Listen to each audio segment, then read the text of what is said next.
हे students, आज का ये ट्यूटोरियल आपके लिए बहुत इंपॉर्टेंट है। इसको बहुत ध्यान से सुनना और समझना। इसमें मैं आपको ये 3 चीज़ें बताऊंगा और ये तीनों क्या हैं। अगर हमारे पास कोई एक सर्कल हो जिसका सेंटर जो है वो ओरिजिन पे लाई करता हो, यानी कि 0 0 पे लाई करता हो, तो उस सर्कल पे लाई करने वाला कोई भी एक पॉइंट उसके कोऑर्डिनेट्स क्या होंगे। नंबर 1, अगर सर्कल का रेडियस r है तो यानी कि कोई भी एक जेनरिक सर्कल हो तो ये कोऑर्डिनेट्स क्या होंगे।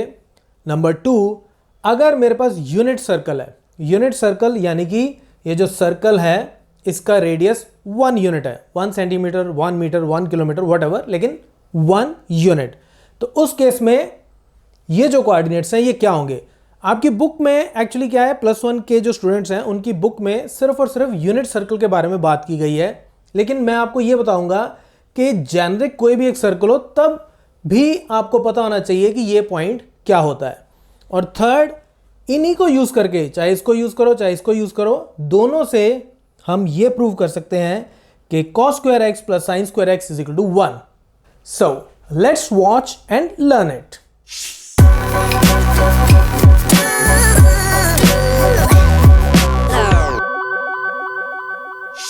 तो चलिए सबसे पहले हम ये वाला केस लेते हैं कि हमारे पास एक सर्कल है जिसका रेडियस है r। तो ये एक सर्कल है जो ओरिजिन पे लाई करता है, ठीक है। तो इसका सेंटर 0 0 पे है, ठीक है, और रेडियस है इसका r। ओके, तो इसके हमें कोऑर्डिनेट्स फाइंड आउट करने हैं। तो जैसे ये कोई भी एक पॉइंट ले लिया मैंने a b, तो मुझे इसके कोऑर्डिनेट्स फाइंड आउट करने हैं, ठीक है।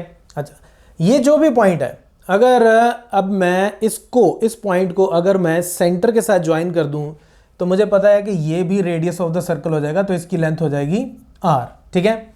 अच्छा, और इसी पॉइंट से अगर मैं एक परपेंडिकुलर ड्रॉ कर लूँ, ये यहाँ पे अगर मैं एक परपेंडिकुलर ड्रॉ कर दूँ तो ये मुझे दिख रहा है कि मेरे पास ये एक राइट एंगल ट्रायंगल बन रही है, ठीक है। ये राइट एंगल ट्रायंगल बन गई।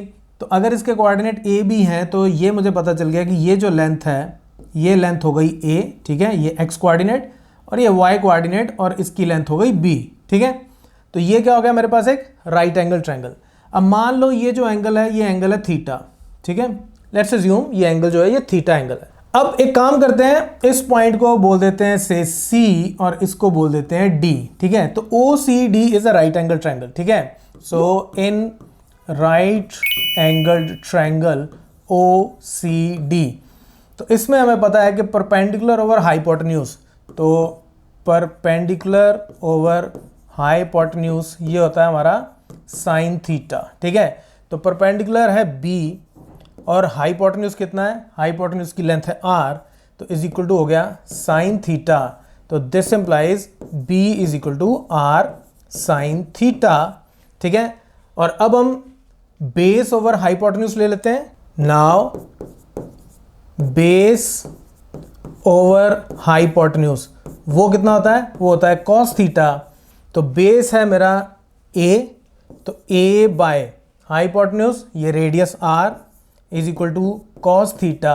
तो this implies a is equal to कितना हो गया, r cos थीटा। तो b हो गया मेरा r साइन थीटा और a हो गया मेरा r cos थीटा। तो इसका मतलब इस सर्कल के ऊपर कोई भी पॉइंट अगर मैं ले लूं a b, वो यहाँ पे जो भी एंगल बनाता हो उसको और रेडियस को यूज करके मैं उसके कोऑर्डिनेट्स फाइंड आउट कर सकता हूं। तो ये जो पॉइंट ए बी है ये बेसिकली क्या हो गया, r cos theta r sin theta. तो कोई भी एक पॉइंट सर्कल के ऊपर कोई भी एक पॉइंट हो A B, radius r, angle theta, तो उसकी value r cos theta and r sin theta होगी। तो ये कोऑर्डिनेट्स होंगे। तो ये जेनरिक कोऑर्डिनेट्स होते हैं। कोई भी एक पॉइंट जो सर्कल के ऊपर लाई करे उसके कोऑर्डिनेट्स ये होते हैं अगर सर्कल का रेडियस r है और वो जो पॉइंट है वो सेंटर पे थीटा एंगल बनाता है, ठीक है। अब इसी से ही बड़े क्विकली आप यूनिट सर्कल यानी कि जिसका रेडियस 1 हो उसके कोऑर्डिनेट्स फाइंड आउट कर सकते हो। तो एक तो शॉर्ट तरीका है। शॉर्ट तरीका अब क्या है कि इसी में r की वैल्यू 1 पुट कर दो, तो ये कितना बन जाएगा, cos थीटा sin थीटा, ठीक है। अगर रेडियस की वैल्यू अगर 1 हो तो 1 पुट कर दो, तो cos थीटा sin थीटा। तो यानी कि जो यूनिट सर्कल है जो यूनिट सर्कल है, यूनिट सर्कल के ऊपर कोई भी पॉइंट हो, वो सेंटर पे जितना भी एंगल बनाता है, ठीक है, बस वो एंगल यूज करना है, तो कॉस थीटा साइन थीटा उसके कोऑर्डिनेट्स हो जाएंगे। लेकिन इसको समझने का एक डिफरेंट मेथड है और बड़ा इंपॉर्टेंट मेथड है। उसमें हम सिर्फ इस एंगल के बारे में ही नहीं, लेंथ ऑफ आर्क को भी यूज करते हैं, ठीक है। तो अब मैं सबसे पहले ये बताता हूं कि यूनिट सर्कल के इन्हीं कोऑर्डिनेट्स को समझने का दूसरा मेथड क्या है।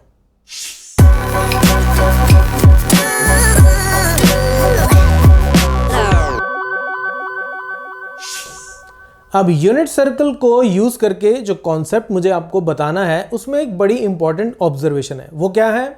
उसके लिए हम ये रिकॉल करते हैं एंगल इन रेडियंस। देखो, ये मेरे पास एक सर्कल है, ये बीच में एक सेक्टर है, और ये मान लो इसका रेडियस है r, और ये जो सेक्टर है इसमें ये जो आर्क है इसकी लेंथ है l, और ये यहाँ पे एंगल बनाता है थीटा, यानी कि थीटा रेडियंस, ठीक है। तो इन तीनों में क्या रिलेशनशिप होता है? Theta is equal to l by r। ये हमने बड़ी डिटेल में पढ़ा था, कोई कंफ्यूजन हो तो आप इस वीडियो को देख सकते हो। अब अगर मेरे पास ये यूनिट सर्कल हो, तो यूनिट सर्कल का मतलब क्या है कि रेडियस की वैल्यू कितनी है? 1 यूनिट। तो इसका मतलब थीटा हो जाएगा मेरे पास l by 1, which implies theta is equal to l। तो कहने का मतलब कि जितने यूनिट की ये आर्क होगी उतने रेडियन का एंगल होगा। इसको आप ऐसे समझो, इसको चलो मैं यहां से हटा के फिर आपको बताता हूं। इसका मतलब ये हुआ कि अगर ये आर्क की लेंथ x यूनिट्स है तो ये एंगल x रेडियंस हो जाएगा। अगर मैं यहाँ पे एक आर्क ले लेता हूँ से यहाँ तक, ये आर्क ले लेता हूँ, ये पूरी आर्क ले लेता हूँ, अगर ये y यूनिट्स है तो ये एंगल कितना हो जाएगा? y radians. तो जितनी लेंथ की आर्क होगी उतने रेडियन का एंगल बनेगा, अगर मेरे पास जो सर्कल है वो क्या है? Unit circle. तो अब इसी को यूज करके हम आगे जो यूनिट सर्कल वाला कॉन्सेप्ट है उसको समझते हैं। तो अब ये मैंने एक यूनिट सर्कल ले लिया है और इसके सर्कमफ्रेंस पे कोई भी एक पॉइंट ले लिया से ए बी, और ये मान लो ये जो मेरे पास आर्क है इसकी लेंथ है x यूनिट्स, ठीक है। अगर ये x यूनिट्स है तो हमें ये पता है कि अगर मैं इसको, इस पॉइंट को इसके साथ ज्वाइन कर दूं, यानी कि ये जो मेरे पास सेक्टर बनता है, यहां पे ये जो एंगल बनेगा ये हो जाएगा x रेडियंस, ठीक है। चलो ठीक है, अब मैं एक काम करता हूं, मैं इसको यहां से हटाता हूं और मैं एक परपेंडिकुलर ड्रॉ कर देता हूं, तो मुझे पता चल गया कि ये मेरे पास एक राइट एंगल ट्रायंगल आ गई, ठीक है। तो ये मेरे पास एक राइट एंगल ट्रायंगल आ गई, इसको मैं सी पॉइंट बोल देता हूं और इसको मैं बोल देता हूं से डी। सो अब क्या है मेरे पास कि triangle O C D is a right angled triangle. पहली बात ये सही हो गई, ठीक है। अब फिर से वही बात, अगर इसके कोऑर्डिनेट्स ए और बी हैं, ये रेडियस है 1, तो ओ सी हो जाएगा ए और सी डी हो जाएगा बी। तो अब सबसे पहले ये x एंगल को यूज करके मैं साइन x ये फाइंड आउट करता हूं, वो होता है परपेंडिकुलर ओवर हाइपोटेन्यूज। परपेंडिकुलर है b और हाइपोटेन्यूज है r, तो r की वैल्यू 1 है तो ये हो जाएगा b by 1। So this implies b is equal to sine x, ठीक है। और इसी तरह से मैं cos x निकाल लेता हूं, वो होता है बेस ओवर हाइपोटेन्यूज, यानी कि a by r which is equal to a, क्योंकि r की वैल्यू 1 है तो दिस इंप्लाइज a कितना हो गया? हो गया cos x। तो ये a की वैल्यू आ गई इन टर्म्स ऑफ एंगल और ये b की वैल्यू आ गई इन टर्म्स ऑफ एंगल। तो यानी कि ये जो पॉइंट है, कोई भी एक पॉइंट हो यूनिट सर्कल में, वो बेसिकली क्या होता है? वो होता है cos x, sin x। अब आप सोच रहे होंगे कि मैंने इतना सारा लंबा चौड़ा घुमा के आपको क्यों समझाया, बात तो वही की वही है। बात वही की वही नहीं है, मैं इसमें आपको ये समझाना चाह रहा हूं कि यूनिट सर्कल के अंदर ये जो एंगल है x रेडियन, इसके कॉरस्पॉन्डिंग यहाँ पे जो आर्क बनी होती है वो भी x यूनिट्स होती है।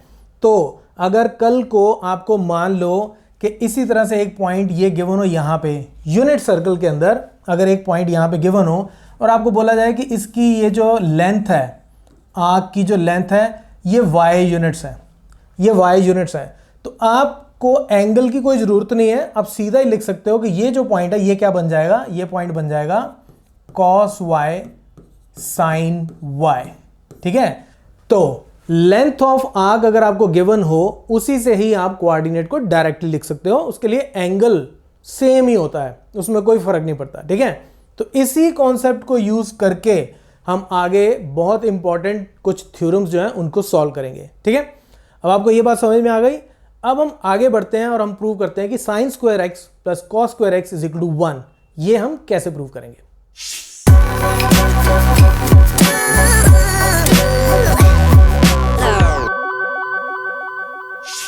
तो अब हमने अभी अभी सीखा था कि कोई भी अगर सर्कल हो जिसका रेडियस r हो, उसके किसी भी एक कोऑर्डिनेट को हम r cos theta r sin theta ऐसे लिख सकते हैं। ठीक है, तो अब ये राइट एंगल ट्रायंगल है, ये a है, ये b है, ये r है, तो हमें पता पाइथागोरस थ्योरम के accordingly a square plus b square is equal to r square होता है। ठीक है, तो a की जगह मैं लिख सकता हूँ r cos थीटा, तो उसका स्क्वायर करूंगा तो ये हो जाएगा r square cos square theta plus b square हो जाएगा r square sin square theta is equal to r square. So this implies r square मैं कॉमन निकाल लेता हूँ, अंदर बच जाएगा cos square theta plus sin square theta is equal to r square. तो ये r स्क्वायर के साथ r स्क्वायर कट गया, तो दिस इम्प्लाइज मेरे पास क्या आ गया, sin square theta plus cos square theta is equal to 1 and that's it. Right, तो इतना सिंपल सा होता है। और अगर अब आप दूसरा यूनिट सर्कल ले लोगे तो यूनिट सर्कल में r की वैल्यू वैसे ही 1 होती है, तो इधर भी 1, इधर भी 1, इधर भी 1 हो गया, तो वो भी sine square theta plus cos square theta is equal to 1 होगा। लेकिन इट्स ऑलवेज गुड कि आप हमेशा चीज़ों को जेनरिक फॉर्म में सीखें। Unit circle is still a special case. ठीक है, तो जेनरिक फॉर्म में भी कोई भी सर्कल लोगे तब भी उसके कोऑर्डिनेट्स को लेके भी हम sine square theta plus cos square theta is equal to 1 इसको हम प्रूव कर सकते हैं। ठीक है, लेकिन यूनिट सर्कल को यूज करके हमारी काफ़ी सारी थ्योरम्स जो हैं उनको सॉल्व करना आसान हो जाता है। तो आने वाले ट्यूटोरियल्स में हम काफ़ी सारी चीज़ों को यूनिट सर्कल को लेके, यानी कि जिसका रेडियस 1 यूनिट होगा, उसको लेके हम सॉल्व करेंगे। ठीक है, सो गाइज अब ये ट्यूटोरियल आपके लिए बड़ा इंपॉर्टेंट ट्यूटोरियल है, क्योंकि इसके बेस पे आगे जितनी भी चीज़ें आप पढ़ेंगे, स्पेशली कॉम्पिटिशन में जाने के लिए, तो कॉन्सेप्ट क्लियर करने के लिए ये ट्यूटोरियल आपके लिए बहुत इंपॉर्टेंट है। तो इसलिए इसको बहुत ध्यान से सीखना, बहुत ध्यान से समझना। और now if you like this tutorial, then it's time to share it with your friends and your classmates. So that's it from this tutorial. Keep watching Mathemafia.